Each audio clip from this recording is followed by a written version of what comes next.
Yeah, I mean, I think I've loved being a part of it as well.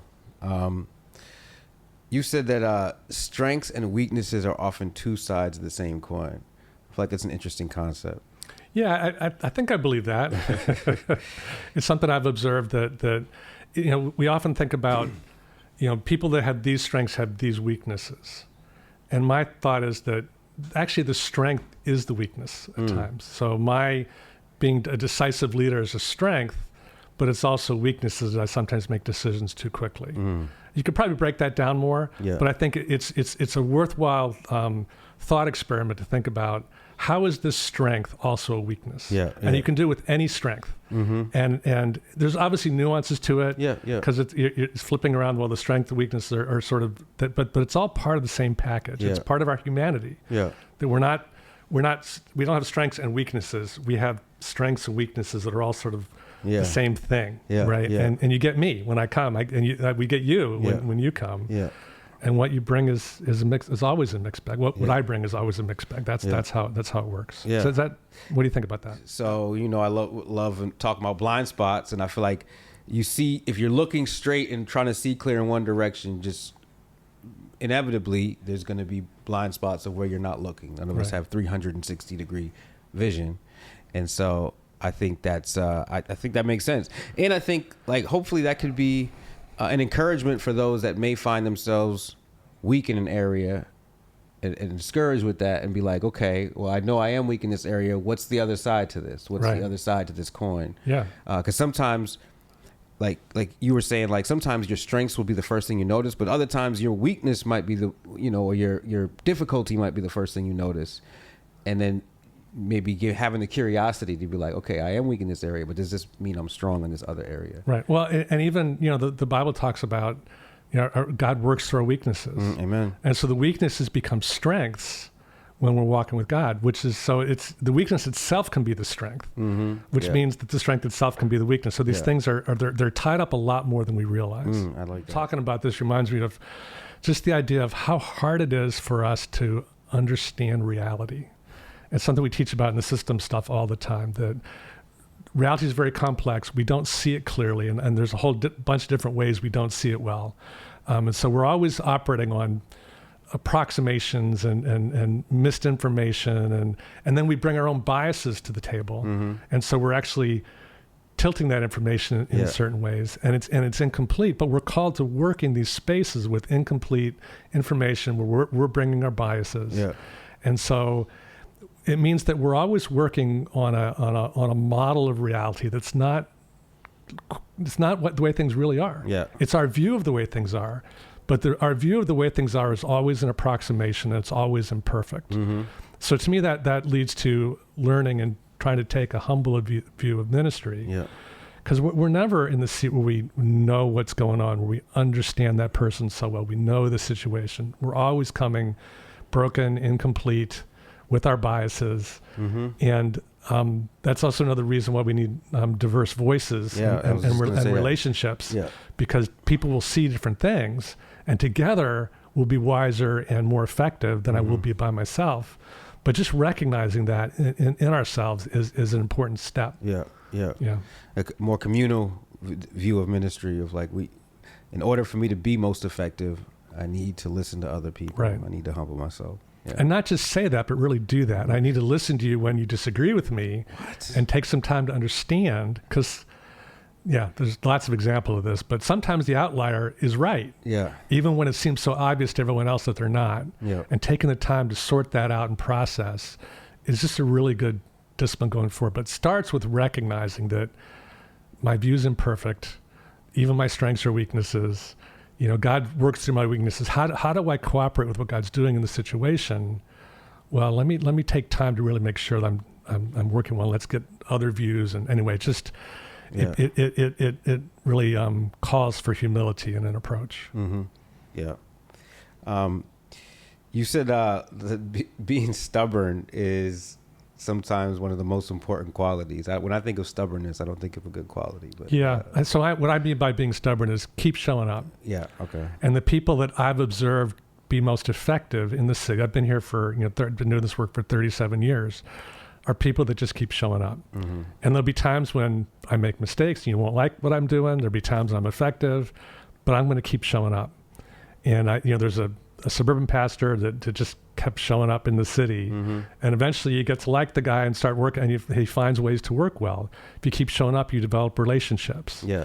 If you keep showing up, people recognize that you're showing up and okay, well, we got to factor in Caleb because he keeps coming, He's here. He's not going anywhere. Yeah. And I think that's a good thing. So that stubbornness. And as you know, with people, if you're flaky or not stubborn, people don't, you don't keep showing up for them. So stubbornness could also be like this: keep showing up, keep being there for people. My church is thinking about doing some work in a part of the city. And I'm like, if we're not prepared to stay there, we shouldn't even get started. Yeah. Right. So that stubbornness, that sort of that steadiness is necessary. Youth, teens require it. If you're flaky, they're not going to listen to you. Yeah.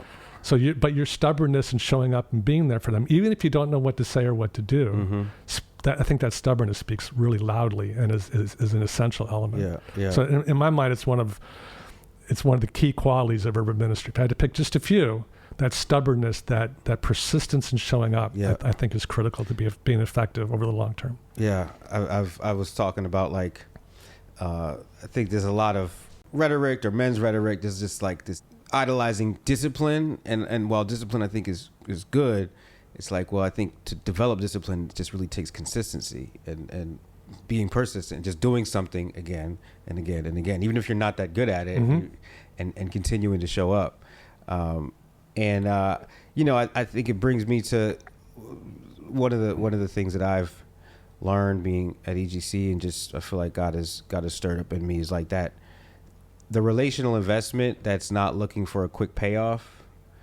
And I know you've talked about that as well. Is like part of the showing up is like you may have 10 meetings with somebody, and the 10 meetings might not bear any like tangible or monetary fruit, or I don't know, missional fruit, but deepening the relationship might be the. Yeah, and I've had situations where I talk to somebody and I see them again at the same conference the next year, same conference, and we just say hi, and then we have a conversation, and then 5 or 6 years later, or 10 years later, we have some reason to be connected to each other and some work to do together. Yeah. And then something happens from that. Yeah. Other times you get to know people and nothing ever happens. But you can't predict which relationships are going to be important down the road. So I believe it's really valuable to always be investing in relationships and getting to know people. I had lunch with an executive director yesterday that I've known for my whole career. We've never been close. But in the last few months, because he's getting towards retirement, I'm getting towards retirement, we're starting to talk like we're old friends. And that's just little touch points. Yeah. I mean, literally decades apart, years apart. And now I think there's a reason why we have this relationship we're coming together. But he's not someone that I would have put on my top list of people that was an important relationship. But it could be one of the most important ones right now. Yeah. And you just can't predict that. Yeah. Yeah. And so just continuing to sow into relationships. There's a urban ministry phrase that, ministry moves at the pace of relationships. And so you don't want to get ahead of your relationships. You want to make sure that what you're doing is enhancing, connecting, is people-oriented, and just taking the time to get to know people. Even if it doesn't seem valuable in the moment, God will use that over time. And because it's unpredictable, it means you got to sow into relationships whenever you have the opportunity. Yeah.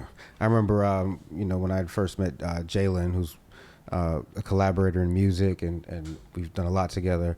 When I first met him, we had done lunch, and he said, "Hey, I wanna be part of kind of your music ministry and be part of your Oak. How do we make it happen?" And I think we both. I was just like, "Well, let's just get to know each other and walk with each other a bit, and we'll see where God takes it." There was no specific thing yet that we were going to collaborate on, right? But us getting to know each other, us working together, us kind of just vibing, and God, through God's grace, opportunity after opportunity after opportunity came. But it was because we had that relational connection. It just felt seamless. It felt like a no-brainer. Right.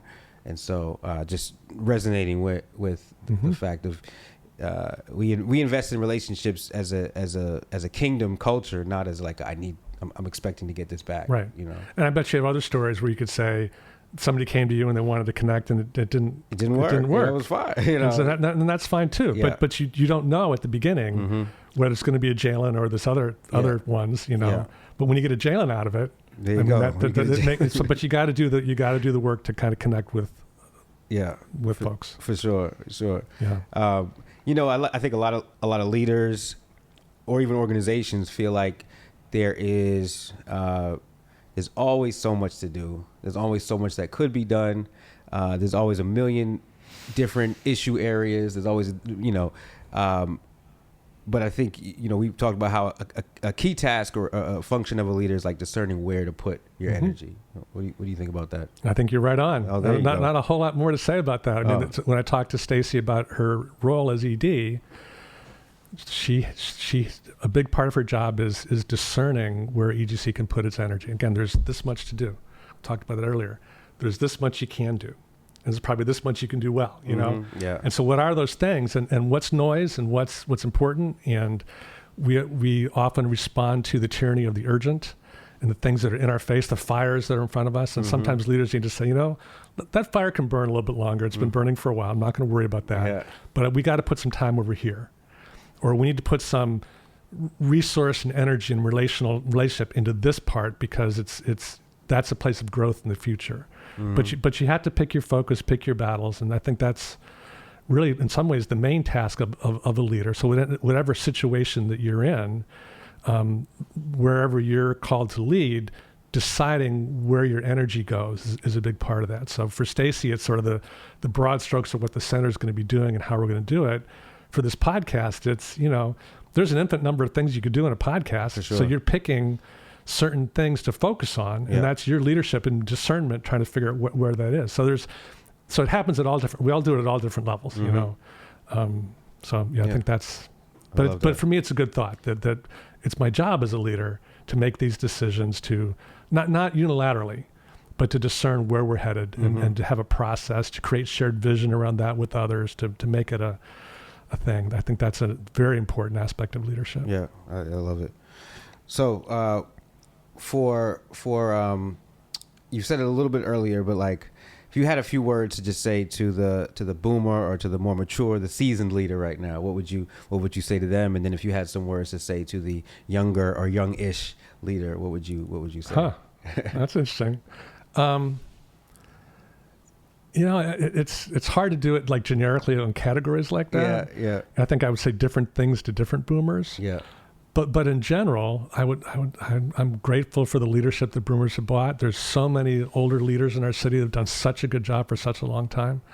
But I would challenge them to think about the future and what's next and how do you transition well, and how do you pass off leadership to younger people? How do you involve people? How do you create a boat that can go where you want to go, and not just have it be your heroism that gets you there? Wow. And I think there's some leaders that will be able to do that and some that won't. And that's okay. There's always been that dynamic. And with younger leaders, I want to encourage them to find their voice, to take some risks, to speak up, to look for ways to step in. I'm hoping that they're in spaces where the leaders that are over them will allow that to happen. Yeah. And I would encourage the leaders over people to allow younger leaders to give them some room. And I'm hoping that can happen at EGC, but for everyone at EGC, my word to them is step in. You know, this is only going to work if everyone leads in their area, if everyone is pressing into the space, the role that they have. And that's probably true, obviously, more broadly than just EGC. But yeah, for sure. I think leadership and the church and our times require courage. And sometimes that courage is, well, I don't have permission. Nobody's asked me this, but I think this is what we need to do. I'm going to speak up, or I'm going to make it happen. I'm just going to start on this project or this thing. You know, it used to be that the resources to get things done were controlled by the people at the top. You know, you couldn't publish, you couldn't write a song, you couldn't do that. You couldn't get your song out there without a label doing it. Well, there's nothing stopping us from writing, from speaking up, from getting our voice out there, from inviting people over to care for people around. There's nothing stopping us from doing that in this day and age. And so figuring out what that looks like, you know, and so it's kind of the same word for everybody. Yeah, that's to find their space and press in. And boomers, I don't want them to stop, but I don't want them to also do it in a way that prevents others from stepping in. Sometimes, like me, I felt like I needed to like shift gears and create some change, because I think that creates the most opportunity for the most folks at EGC. And it doesn't really limit how God can use me. It actually excites me to think about what might be next and what I can focus into that would be next. So yeah. Would you say like there's like the boomer and the younger leader dynamic, but also would you give a similar kind of dynamic or similar word to just in general folks that are in maybe more obvious power versus folks that may not have as much influence or power? Regardless of how old you are, there's the age dynamic, but then there's also, if you're in a position of power, you may have to maybe not step aside, but think about how to raise other voices. Yeah, well, I think that's always part of the job of leadership, is to raise other leaders. The fundamental job of the church is to make disciples. Amen. So I think I'm on pretty solid ground when I say that if you're not making disciples, if you're not empowering people to do ministry.